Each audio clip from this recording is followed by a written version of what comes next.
busy today. Yeah, I try and schedule these instead of having to come out to the studio every day to do them or whatever. I try and Yep. schedule them 1 or 2 days a month and do them all back to back, and then Yeah. I can edit and do whatever from there. Yeah, that sounds good. Well, I It's just appreciate you doing easier. this, Bruce. Yeah, so Yeah, yeah. So thank you for taking the time. I appreciate it. yeah. So let's start here. For those not familiar with Stephen Blush, tell us who you are and why you're here, or what's your project you're on right now. Okay. Well, I started out as a journalist, and then I became an editor, then I became a publisher, and since in the past 20 years I've been an author. I've written 10 books. My most recent one is a trilogy. Um, it is it started with When Rock Met Disco, and then went to When Rock Met Reggae, and now it's When Rock Met Hip Hop. And now these are all musics that were near and dear to my heart. And when I'm talking about like when I'm talking about disco, I'm not talking about Do the Hustle or Tony Manero in Right. Saturday Night Fever. I'm talking about the Rolling Stones and Kiss and Rod Stewart and all these I mean, guys. I was made for loving you is classic disco, Yep, right? right. Amazing. And people were so upset by it at the time, but yet this is the standard, and it's really great music. Uh, with with the reggae book, I'm not really telling you the story of Jamaican music. I'm telling you when the Clash and the Police and Blondie and all them Right. started doing it and bringing that rock feel to it. Um, and those were all musics that I really liked. And the third part of this is when rock met hip hop, which was something that was very near and dear to my heart. Being a big fan of punk Yes. and and heavy metal and hip hop, growing up in New York. Uh, these were the musics that you just heard everywhere. And so I'm talking about, when rock met hip hop. So Right. Run DMC and the Beastie Boys and Public Enemy meets Anthrax and Mm. on and on. So that's was the impetus for this book. Okay. I'm going to tell you the time frame and the bands you mentioned were kind of my wheelhouse. I know you don't know nothing about me, but I grew up in Long Island and I became an audio engineer and I worked on a million of those records in the late 80s, early 90s, like at Green Street Recording and Hit Oh, Factory and yep. Soundtrack even. I Right. I spent a actually lot of mentioned time working on those. I mentioned Green Street because Run DMC was working at Green Street, right? As you Hey, know, and they were really influenced by seeing the band Riot record there. well, also, yeah, I was gonna say they recorded there as well, right? Right. So they that was really their biggest impetus when they went on to do their rock hip hop, and that led to Rock Box and King of Rock Right. and all those records. So you know this story firsthand, you know. Yeah, I mean, I lived it, and that's why I was like really digging it because I worked with Chuck a million times and Sister Soldier, and Yep. all those early Yep. rap. I don't know if it was early, but like mid-early, rap Sure. artists or whatever. So yeah, and also from New York. So we're probably not that far different in age, I don't think. Did you go to Lemoore? Of course. Went to Yeah. Lemoore quite a bit, you know. My God, So I grew up going. I'm from Valley Stream, and I grew up at sneaking into Lemoore when the age was 19, and we had fake right. IDs, and we'd get Yeah, the in. fake IDs. Yep. I remember all that. So in Manhattan, it was a mix of going out to Brooklyn for Lemoore, going to the late what they used to call rock discos like Danceteria and going to the Ritz and seeing About all the the Limelight, was concerts. that in there as well? What's that?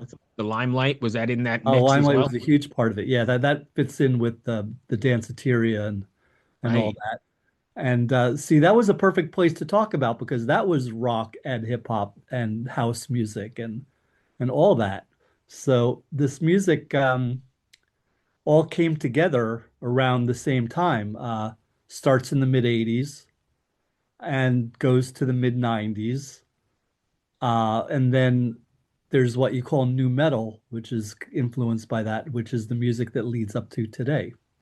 So I kind of tell that whole story. I talk about Rock Box and King of Rock by Run DMC, talk about um, License to Ill by the Beastie Boys, where No Sleep Till Brooklyn has Kerry King from Slayer playing on it. Right. And you fast forward to Scott Ian from Anthrax bringing getting together with Chuck D. Hey, And but you also had Anthrax doing stuff with them, didn't you? yeah, oh, yeah, for sure. Yeah, I mean, I was writing about all these bands really early on, and Right. I worked at a lot of the fashion magazines in New York because that was really where the gigs were, Right. like Interview magazine and Yeah. Paper magazine and all those. So I was like the first guy writing about uh, punk rock and heavy metal and hip hop. You know, And the you were at first the article on epicenter all of it these all groups. then.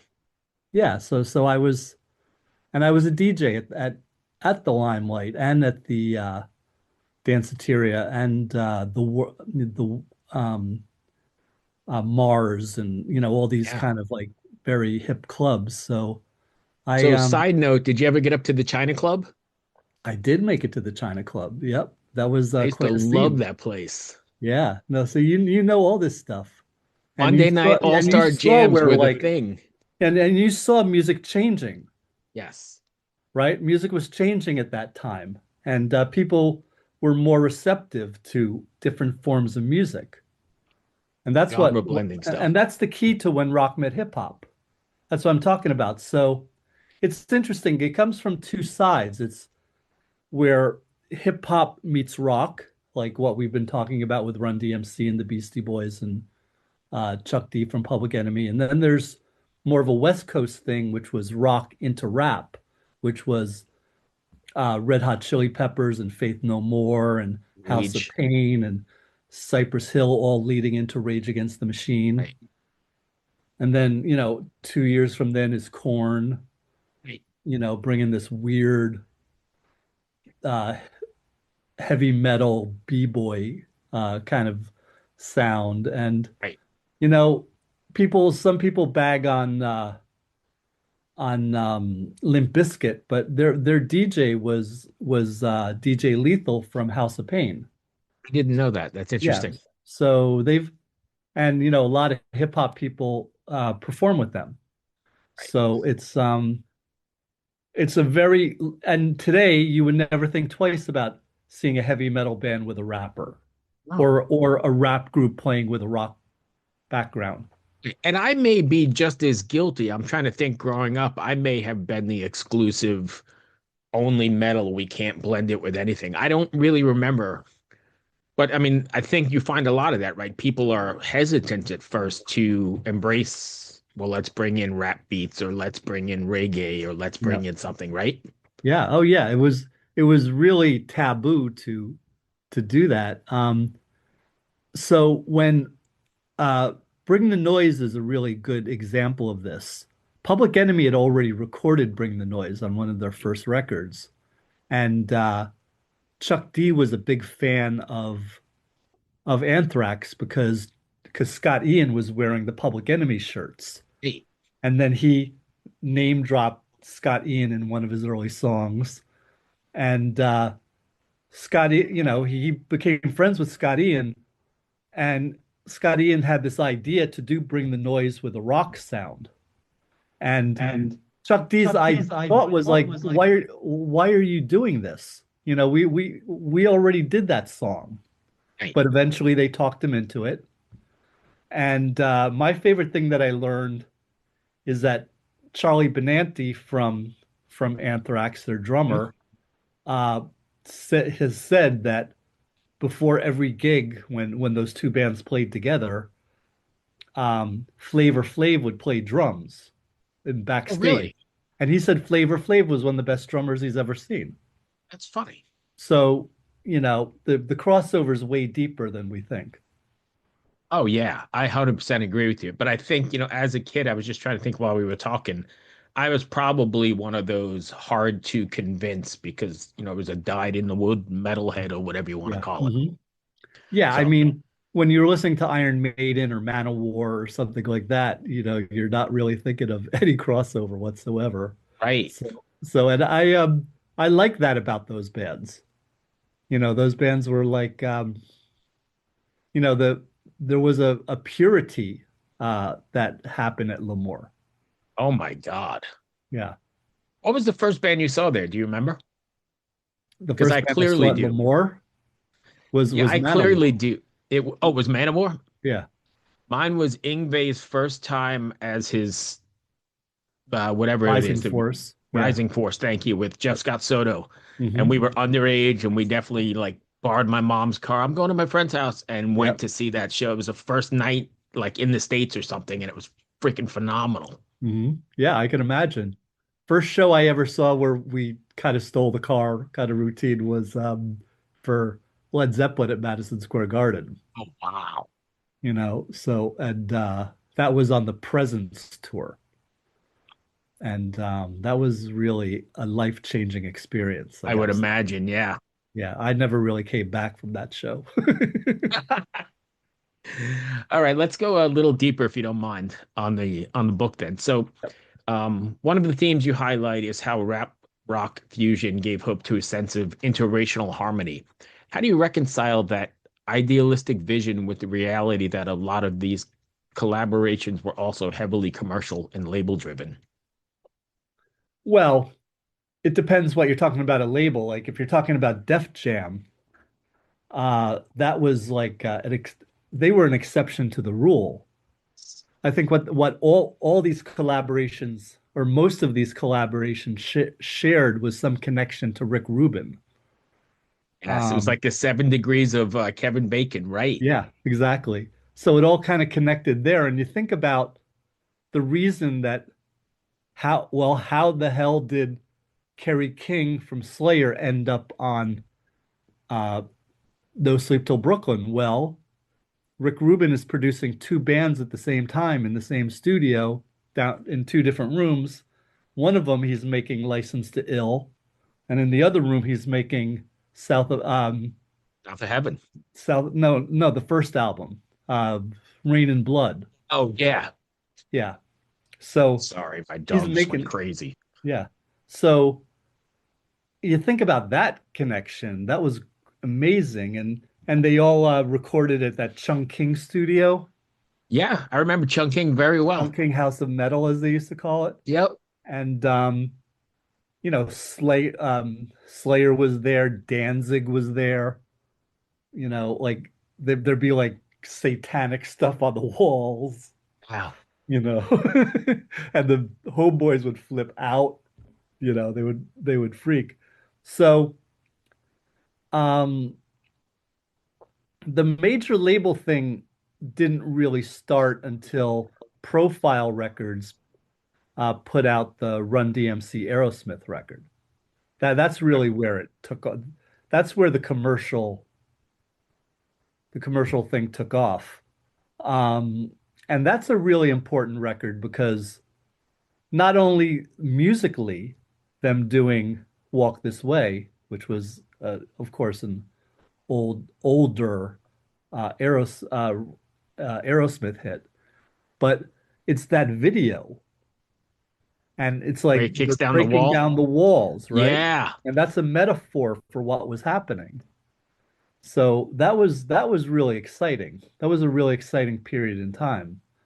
Um, so that's when the doors open. That's when uh, some of the bands I talked about from the West Coast. That's like when, uh, So, yeah, that's like when Red Hot Chili Peppers kind of take off, and right. Faith No More hits the charts, and becomes like this MTV sensation. In fact, back then, Faith No More was bigger than the Red Hot Chili Peppers.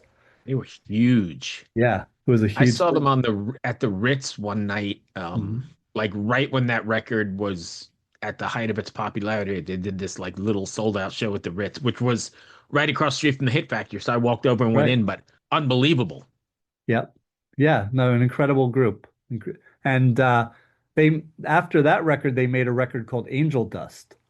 Mhm. And that record was pretty much any new metal band you talk to. That's what they were listening to. Oh, really? So yeah, so that's because it's angry, it's yelling, it's screaming, it's there's melodic parts, that whole thing that late 90s, early 00s music became really has its start with that album. So again, another rock rap connection.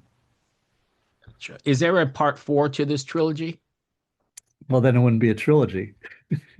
There's True. somebody What would there's that be somebody called? who's Just a trying to get series, me or would to that be, is there a fancy word for that? uh yes, there probably is, but I'm not familiar with it. I think at that point you become a series. Right. Okay. So is Yeah. there another book in this series then? Well, it's interesting that a pretty famous writer approached me about collaborating on something, and we haven't had that conversation yet. So he called me last week that he has this idea of he goes, I understand the holistic, perfect thing about a trilogy, but I've got an idea for your fourth See, one. I So, wasn't crazy when I said that. no, yeah. So it's in the air.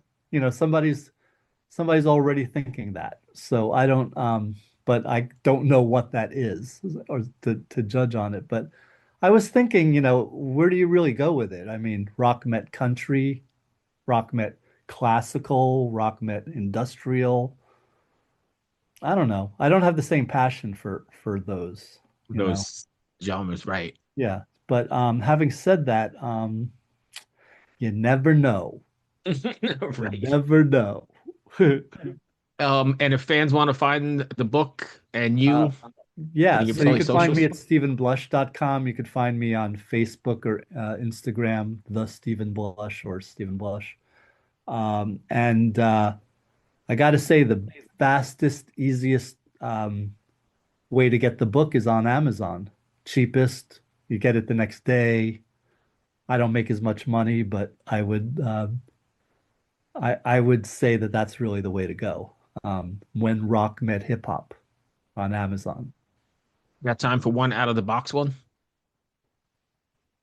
Let's see. Imagine when rock met hip hop gets turned into a limited series. You've got to cast actors or artists to play Run DMC, Aerosmith, and Public Enemy. Who are you Who would casting? be who would be the casting for that? Man, I don't know. Um, who is the answer to that? I like the question. I really don't have an answer. I was watching there's this series that's on Prime right now called Soul Power. That's Hmm? the story of the American Basketball Association with Dr. J narrates it, and he narrates it with Common, Yeah. and he'd have to have a place in it for sure. Um, I don't know anybody who could beat Chuck D. I just I mean, Chuck D, his idea was to be the Clash of hip hop. Think he succeeded. Yeah, I think yeah, it was really what he did was very serious. Yes. So I don't know if you could. I mean, I couldn't see how you could cast Chuck D. I mean, I don't. Do you have any? I mean, I know I you. do. The first thing that came to my head when I was just writing the question out is maybe Denzel, because he can Okay, play some out there characters. right. I guess you would because I guess Chuck's getting older now. Age difference. Yeah, I mean, I think the age is really close, or Yeah, yeah, I like that. maybe. I don't want to age anybody, but I think that's, Well, he's a serious enough actor to do that. yeah. I like that. And an Oscar winner, and he'd Hmm. bring a certain professionalism to the whole thing, I think. Yeah, I like it. I like it. So we have him in common. Him and common. But Uh, not common. not in common. Yes. Right. Right. That's all I had, my friend. I hope that wasn't too bad. Did I miss anything you want to cover? No, it was great. Everyone knows how to get the book. Everyone knows the title of the book. Uh, and this is the best. I've written 10 books, and this is the best one I've ever done. I mean, I'm kind of best known for something called American Hardcore, which is a film and a book based on a film based on my book about the early 80s American hardcore punk scene. But that was my first book. And as I've graduated, I would say that When Rock Met Hip Hop is my best and most interesting book. And I make it's very easy to read. Not a lot of $2 words in there. Used to be 5-cent words, but we have Yeah. inflation. I just loved it because I know a lot of the cats you had in there, a Yeah. lot of the engineers and the producers and Yeah, all those I guys. Because love I grew up in that I same love the parallel Green world. Street connection that you Yeah. brought up. Yeah, I worked down And there it is with so amazing that they're listening to Riot, like waiting for Riot to finish their session or yeah, something. you know who else was a really good hard rock or metal band or hard rock band that came out of there? Spread Eagle. Oh, they were great. Yeah. Yep. That's from there too. What a great band they are. I think they're still around in various iterations, but that initial kind of like what you were talking about in the Up from the Streets hardcore almost metal. I mean, they came Yep. out of like, that was their shtick, Hmm. but they were good and raw. Yeah. MCA Records' first album. I remember that. Yeah. Yep. Yep, that was good stuff. And that's a Green Street connection for sure. Yeah. No, I like that. I like that. And there's this story about uh, Metallica in their very earliest days Mhm. came out to the East Coast to work with Johnny Z, and they lived in New York for a short time, and they need a they needed a plumber. So Lars Ulrich calls for a plumber, just some Right? random plumber, and who walks in but Guy Speranza, the singer of Riot. That's funny. And it's He had funny you quit, mentioned remember that he East quit the Coast tour. band. He quit, yeah, he Yeah. quit the band to work like oh no, he was an exterminator. He was an Oh, okay. exterminator. And that's why he died early. All those fumes. Yeah. Wow. So you mentioned the Metallica thing. I know I'm talking your Yeah. ear off. You got to go. No, it's I'll let you fine. go. The Metallica early on, they played, but do you remember the Rio Theater in Valley Stream? That was one of their first shows, and that was one of Slayer's first shows Yeah, too. I was there for both of those. Yes. Raven Wow. when they still wore the masks and the helmets. Hmm. And what was Yeah. the record store in town? Flip Disc Records. I still talk to Mike all the time. Yep. He's a great guy. Yep. He's super. Wow, what a small world. Yep. I Yeah, I was there love for that. all the in-stores as a kid, Hmm. meeting Wasp and everybody over there. Yep. Yeah, no, that was great stuff. And I've appeared at his record fairs. Oh, Mike? Yeah. Oh, that's great. Yeah. I'm in So I like Richmond now, so I don't get to go to them hardly ever, but I did run into him once. I was up there for a holiday weekend that I ran into while I was record shopping. hmm. But I hadn't seen him. Remember Phil? Phil used to work there too. I do. Yep. Yep. And Randy Gregg has that band Almost Queen. Yeah. Yep. Who are the best Queen cover band you can So you know imagine. Danny Stanton and you know all those guys. Yep. Yep. For sure. Yeah, that was my whole I lived right in Valley Stream, right near February's. Hmm. Remember that place? I do. I do. Yep. Well, I was from New Jersey, but I used to make the sojourn out to the record store. Yeah, I think everybody did. Even I moved upstate New York for a while, and we used to make the 2 hour drive, like I don't know, every once a month or every other week or something, and pick up on all the stuff we missed. Because I used to love reading that damn Kerrang magazine too. You Yep. couldn't get it anywhere else but there. Yep. Some good stuff, some good Yeah, memories. And I'm glad to share them with you. yeah. Holy cow! It took me down a whole rabbit hole. Thank you for taking the time, my friend. I appreciate it. Yeah. You got it, Bruce. Hey, we'll Take talk to care. you soon. All All the right, best. Take all care. right. Bye. Bye.